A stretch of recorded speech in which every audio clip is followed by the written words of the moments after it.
Well, good morning, everybody. My name is Howard Tipton. I have the privilege of serving as your St. Lucie County Administrator. Today is another special day in the life of the airport, and we continue to grow this facility. This is going to be a major step for us. This is a new hangar. The outside, these orange markers all the way around that you see, this is the footprint of this hangar. A $7.4 million facility. 30% county investment, 70% coming from our friends at both the federal and the state level. And so it's an exciting day for us to be able to get here. And we're doing it a little bit different, and I'm going to ask Stan Payne in a minute to kind of come up and explain we're doing things a little bit out of order, but it's for a very good reason. I do want to begin, though, by saying a special thank you to the St. Lucie County Fire District for helping us hoist the flag here this morning. Not only to honor our country, we just had Veterans Day on Sunday, but also just because so much of what we do is related to all things United States. So thank you very much. I would like to just take a minute and introduce a few of the dignitaries that we have here this morning. From the County Commission, we have our chairwoman, Franny Hutchinson. We have our vice chair, Linda Bartz. We have Commissioner Anthony Bonner, Commissioner Chris Sadowski. We have from the school board our school superintendent, Wayne Gent. We have school board member Catherine Hensley. From the city of Fort Pierce, we have Mayor Linda Hudson. We have Police Chief Diane Hobley-Burney. We have from IRSC, we have the president of IRSC, Dr. Massey. Ed, thank you. From the Economic Development Council, we have our executive, what are you, CEO? Head window washer. Head window washer, Pete Tesh. And the person behind the scenes that really makes it all happen, Joe Marassa.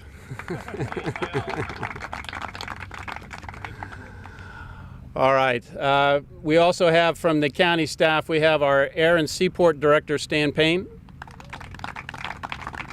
We have our Facilities Director, Danny Rutherford. Our Economic Development Manager is Peter Jones. Almost said Pete Tesh.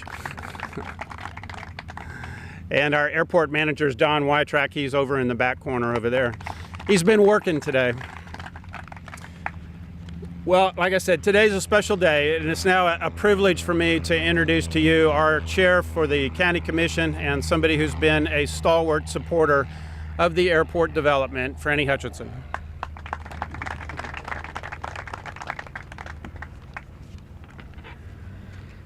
You know, I don't know which one's on. There they are. How many of y'all ever had the opportunity to be on this side of the airport and look back to what we do have? Is that not a cool look, looking out over there? And to think that we're now on this side of the runways. We've come a long way, guys. And part of the reason we've done that is due to the partnerships that we've had in the county.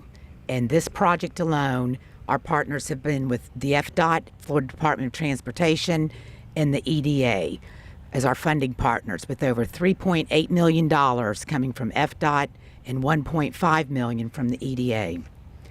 The idea for this MRO hangar started in 2015, probably even before that, but that's when we got rolling with it. And this was only after the airport had experienced years of full capacity and a rising demand for a new hangar space. This is going to be one of those moments where you build it, and yes, they will come. This MRO, Maintenance, Rehab, and Overhaul hangar, will be the second tallest structure on the airport at 59.5 feet high, the tallest being our own air traffic control tower. It will feature over 34,000 square feet of space, including more than 27,000 square feet of hangar area, 3,000 square feet of office space, and 1,600 square feet of shop space, and an additional 600 square feet of a fire room. In addition to the hangar, the apron attached to it will be very accommodating for larger aircraft at 150 feet by 190 feet. This project will be going out to bid shortly, after all the funding agencies approve all the plans and specs, and construction time is expected to be 9 to 12 months once the bid has been awarded to the contractor. This hangar is already producing a lot of interest, not only from those that live here in St. Lucie County, but from across the country from prospective tenants. And the county will go through a formal selection process for our new partners as this project progresses through construction. This is a day that we've all been waiting on.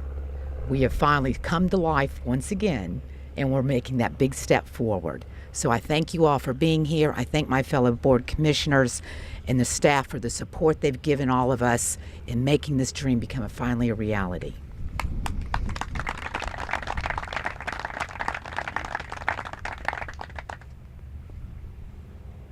Thank you very much for those remarks. I do have to add one more. There's always a danger in recognizing so many so many dignitaries, and that is we have City Commissioner Jeremiah Johnson, who's here as well. I see him every day, and just because he's a manager with the county, I always forget that he wears these other hats, so my apologies. All right, now, one of the things I want to do is bring up Stan Payne, who's our Air and Seaport Director. Stan has really been at the forefront of taking a lot of these ideas that have been out there cooking and putting them on the heat, so to speak, so that we can get things moving forward. And I appreciate his leadership and that of his entire team. And so with that, Stan, come up and give us a little more background on how we're approaching this.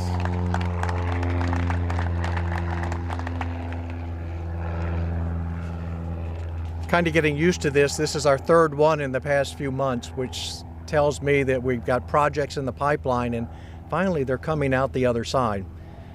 The person that puts these together, I'm just going to give you her first name, like Cher, like Beyonce. Her name is Allie, and she too is a rock star. So thank you very much. If you don't see her here, you'll see her at the port, and if you don't see her there, you'll see her someplace. So what is a milestone celebration? We want the visibility for this project before we go out to bid, because we want lots of bidders. A groundbreaking is when you already have bids in hand. Why not tell the world instead, we're ready, here we come, before the bids? A ribbon cutting is after the fact. It's when the project is finished. So that's what a milestone is. And why not, while we're telling bidders, why not tell prospective partners and tenants, we're ready now to listen to serious business plans and concepts, because in a year this hangar will be a reality. Today we celebrate the future. This is a strategic pivot of the airport into a new market, into well-paying jobs by the dozen, and eventually the hundreds. That's our future. We have no ground to break. We have no ribbon to cut. We do have this gateway. This is the door to the future, so to speak. But this is just step one. Step two is training. And it's the training of the people that will work in this beautiful hangar. And for that, we are going to depend on our educational institutions to create with us those well-paying jobs. So with that, I would like to bring Dr. Massey, Superintendent Jen up here. If you'd like to come up, and Chairperson Hutch. Thanks for the heads up.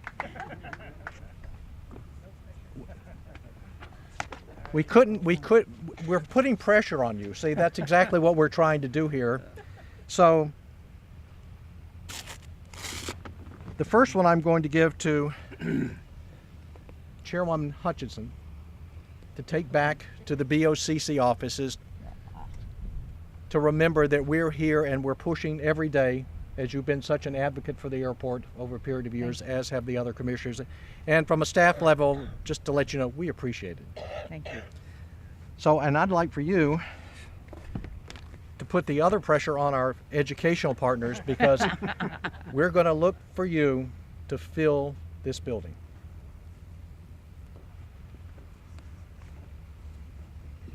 You know, I couldn't think of two better partners to do this with. It's almost like we're partners in crime, but it's going to be a good crime. So to both of you, here's your inspiration, and I know it's going to work.